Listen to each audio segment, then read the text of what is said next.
2024年12月16号，加拿大政府的2号人物、副总理兼财政部长，也是小特鲁多最忠实的盟友方慧兰，英文叫做 Chrystia Freeland 宣布辞职。一时间加拿大朝野上下是一片愕然。一是因为方慧兰太过重要身兼副总理、财政部长，掌管着加拿大的政府财政和国际贸易的一个命脉，地位呢实在是太过重要。第二呢，是因为辞职的时间点也太过特殊了。12月16号呢，马上就要到圣诞节，并且呢，这一天还是备受瞩目的加拿大秋季财政声明公布的日子。联邦政府呢，还需要在众议院进行一个年度的一个财经汇报。第三呢，更重要的是，再有1个多月的时间，美国的总统特朗普就要上任了，而美国对加拿大25%的全面关税也迫在眉睫加拿大的贸易与经济将会面临一个史无前例的巨大挑战。而方慧兰呢，正是应对贸易战的领导小组的组长。但是偏偏呢，就是这样一个加拿大的2号人物，在这样一个时点选择公开辞职，无疑呢，这将对加拿大的政治经济走向呢造成一个巨大的影响。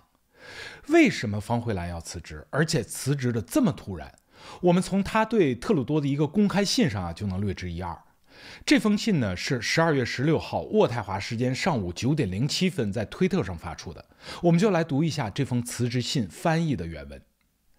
亲爱的首相，在政府中为加拿大和加拿大人服务是我一生的荣幸，我们共同取得了很多成就。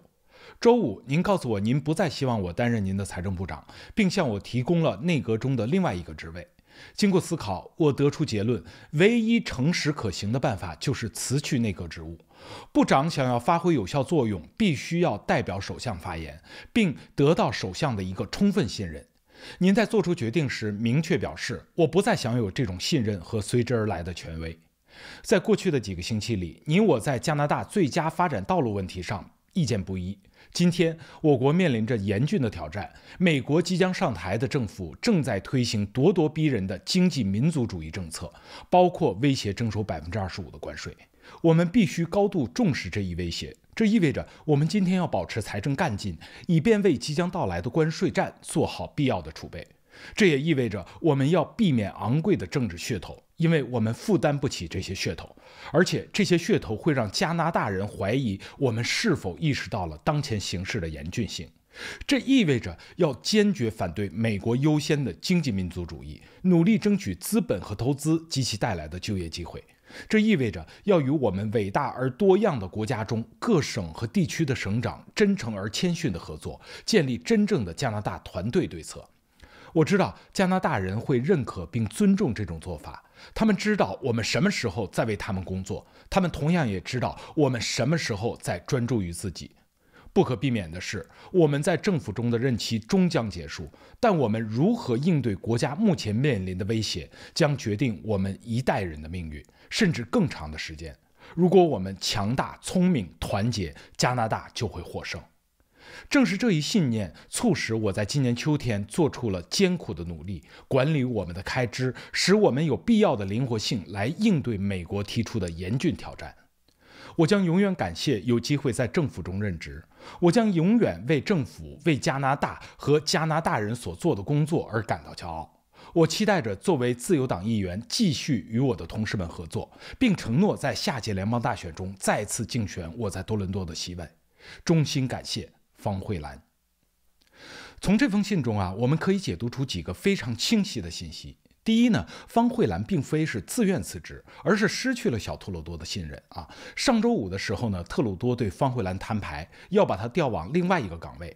根据媒体爆料有可能是担任对美关系的一个虚职部长手下没有任何一个部门。而加拿大呢，至少目前有6个部门缺少部长。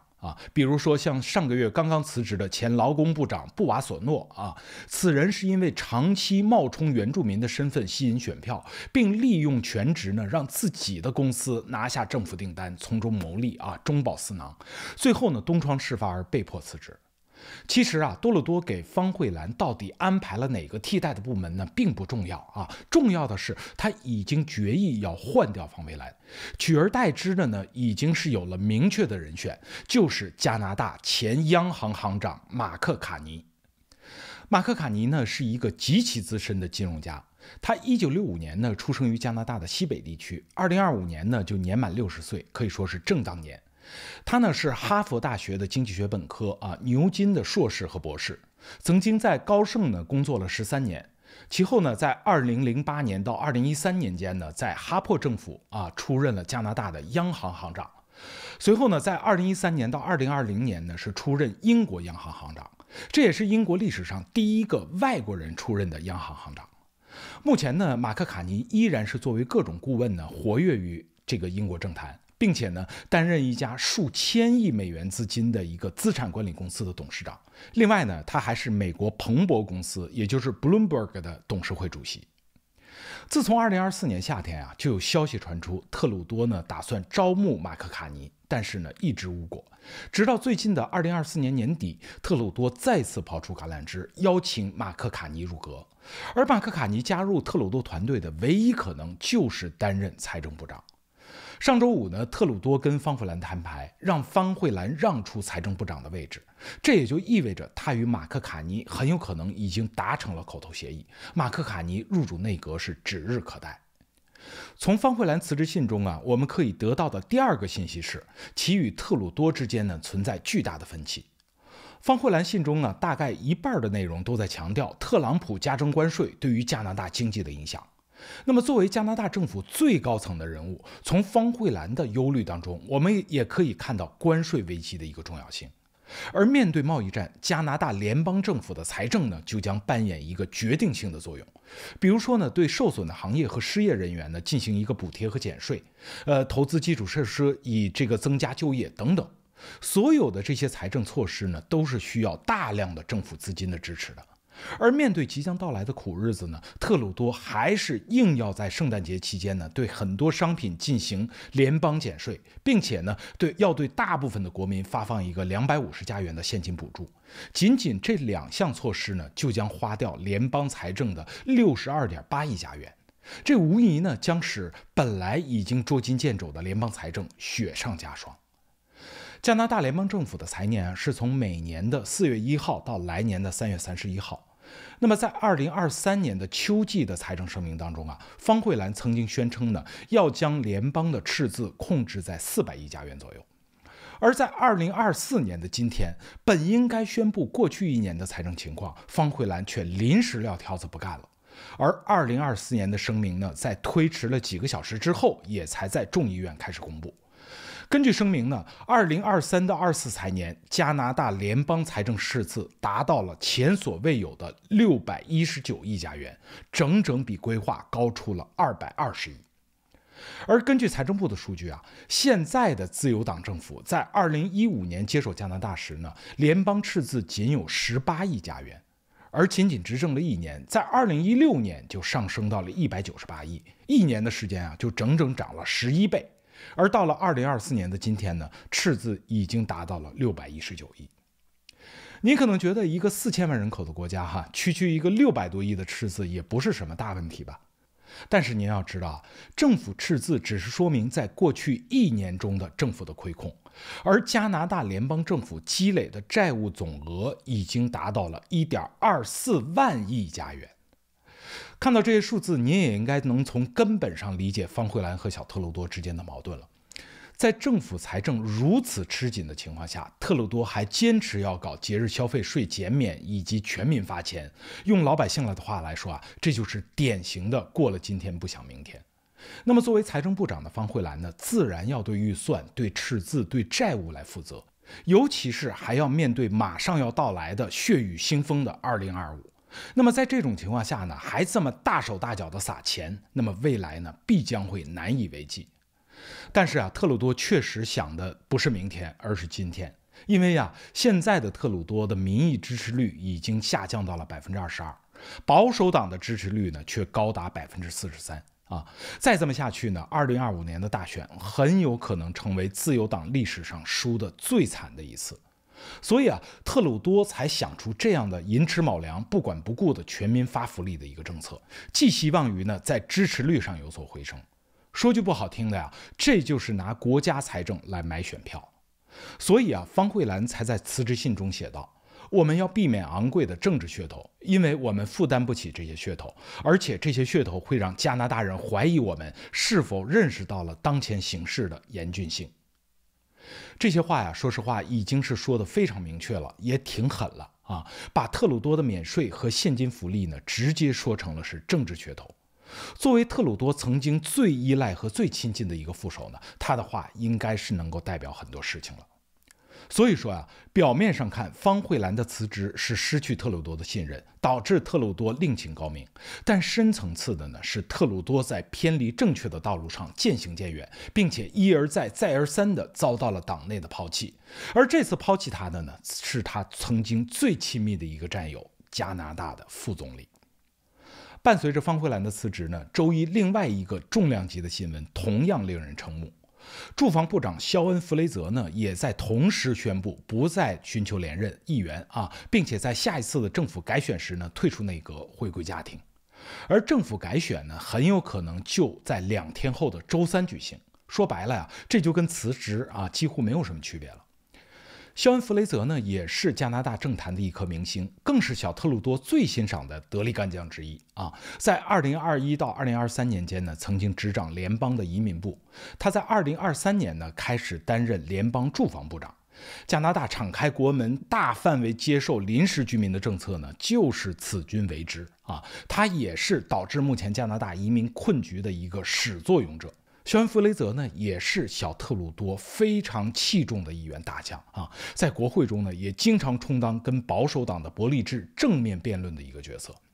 而今天让人没有想到的是一下子2个特鲁多身边曾经最信任的伙伴离他而去。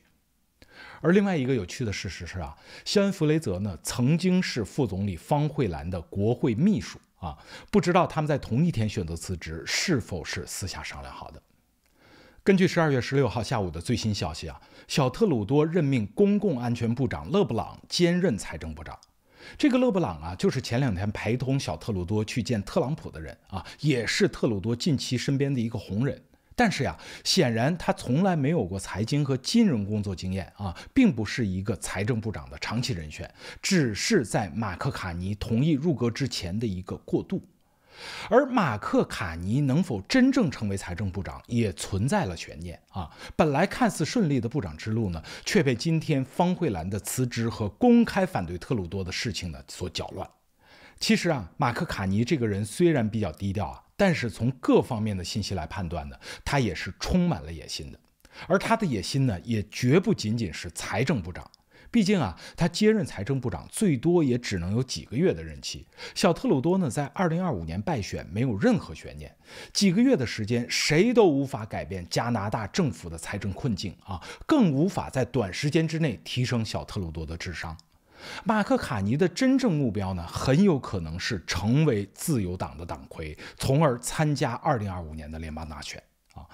马克卡尼呢，其实早在2024年的夏天呢，就已经加入了自由党，并且在9月份呢，就出任了小特鲁多的特别顾问兼自由党经济增长特别工作组的一个主席。而在10月份呢开始的各种取代小特鲁多的呼声之中呢，马克卡尼也一直都是各界最看好的能与保守党的伯利治一决高下的第一人选。当然了，这个取代小特鲁多的名单当中呢，还包括辞职的方慧兰以及 BC 省的前省长简惠芝。无论如何本次副总理兼财政部长方慧兰的辞职呢，是2024年底加拿大政坛的一枚核弹。这无疑呢将加速小特鲁多的自由党政府的内部崩溃。从党内外到加拿大商界，各种对方慧兰的惋惜和正面评价，就能体会到现在民怨的高涨。但后面呢还有太多的悬念，马克卡尼将会以什么姿态重返加拿大政坛，能否顺利接棒小特鲁多？而方慧兰在辞职信上明确表示呢，将参选议员，后面争夺党魁甚至总理都是有很大的可能。这次辞职呢，也有可能是正式开启反对特鲁多的以退为进。而面对正在走向崩溃的自由党 ，NDP 新民主党能否再次倒戈从而激发提前大选？而面对特鲁多的无能，原本已经稳操胜券的保守党伯利治，如果面对自由党新的党魁，大选中总理宝座究竟会花落谁家？一切都还是未知数。面对着即将到来的美国关税、大量驱赶移民以及终将要到来的大选，2024年的好戏还未谢幕，而2025年的大戏即将上演，让我们对加拿大保持关注。好，感谢您收看本期的大卫探秘加拿大，我们下周再见。